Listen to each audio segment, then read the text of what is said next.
My name is Hon Valentine Ayika, Esquire. Mr. Speaker, I arise under Order 8 through 4 to bring a motion of urgent public importance.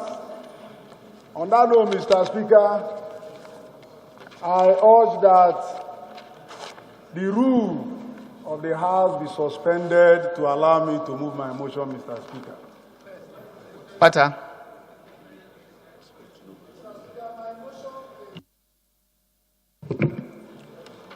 Mr. Speaker, my motion is, the heading is Expression of Solidarity with the Executive on the closure of the southern and northern borders of the country and a call for immediate measures to assist genuine and legitimate users of the borders while the reasons for the border closure are being looked into.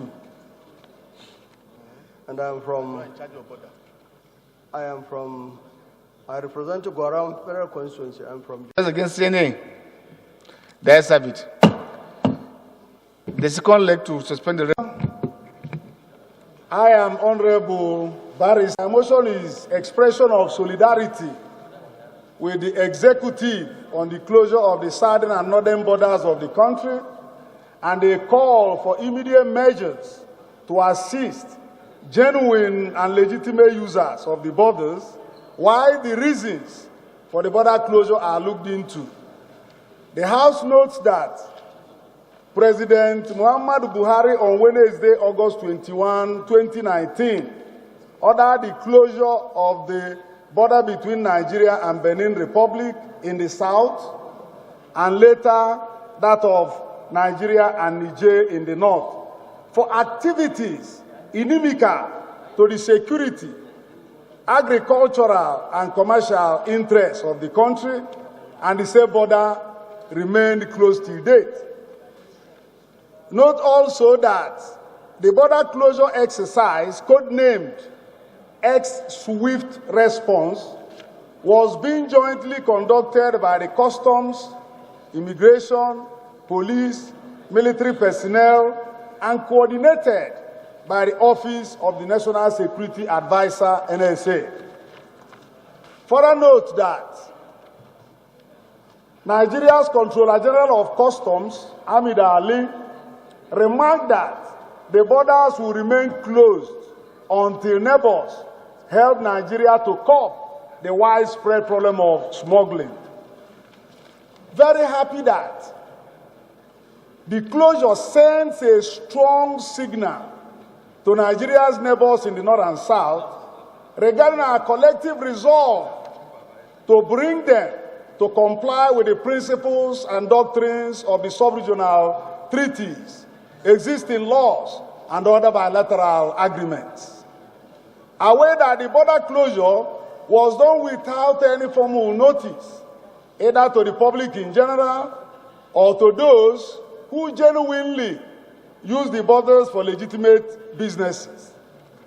Recall that the President of Benin Republic, the leadership of ECOWAS, Manufacturers Association of Nigeria, Export Group, NAMEG, and other relevant stakeholders called on the federal government to reconsider its decision on the border closure.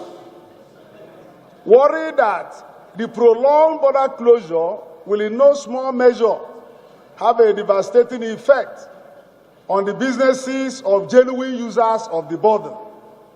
Deeply worried that the immediate, remote, and collateral damage the prolonged border closure will bring about on small and medium businesses and the economy at large. The House resolves: urge the House to set up a committee to interface with the relevant agencies and stakeholders for a quick resolution to the impasse.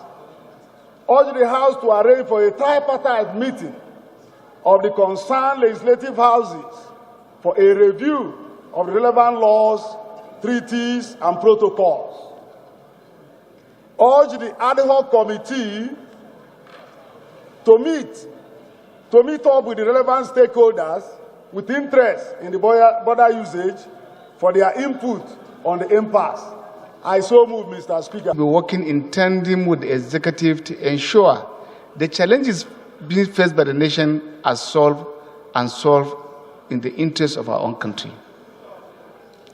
I have had cause to talk to him to redress, but as far as I'm concerned, the redress is not quite apt. We mentioned yesterday the reason why we had this border closure. Everybody in the country is aware how arms are brought in, how insurgents have found it so easy to move around. And it is only through this that is done. The explanation given to us that those who are doing legitimate business are allowed to pass with their commodity. And one of it is this. Even within the ECOWAS treaty, it is not allowed for a country to import into another country, export into another country what they are not producing. And one of those things that they are doing against our interest in terms of economy and our national interest is dumping rice that is not produced in any of this country, which is being used as a channel. I think we should be guided on what we are doing in the prayers. I want to believe that it is a good motion, but let those who want to do business illegally be the one that will drive and force us to do things that are not right. I will urge this House that just like been giving the support to the men and good men of our armed forces in the effort trying to be put to solve our various challenges in terms of security and ensure that we'll have a stable nation. I don't think it is in our own interest to be importing toothpick or other things. We should support the government. That's my own appeal.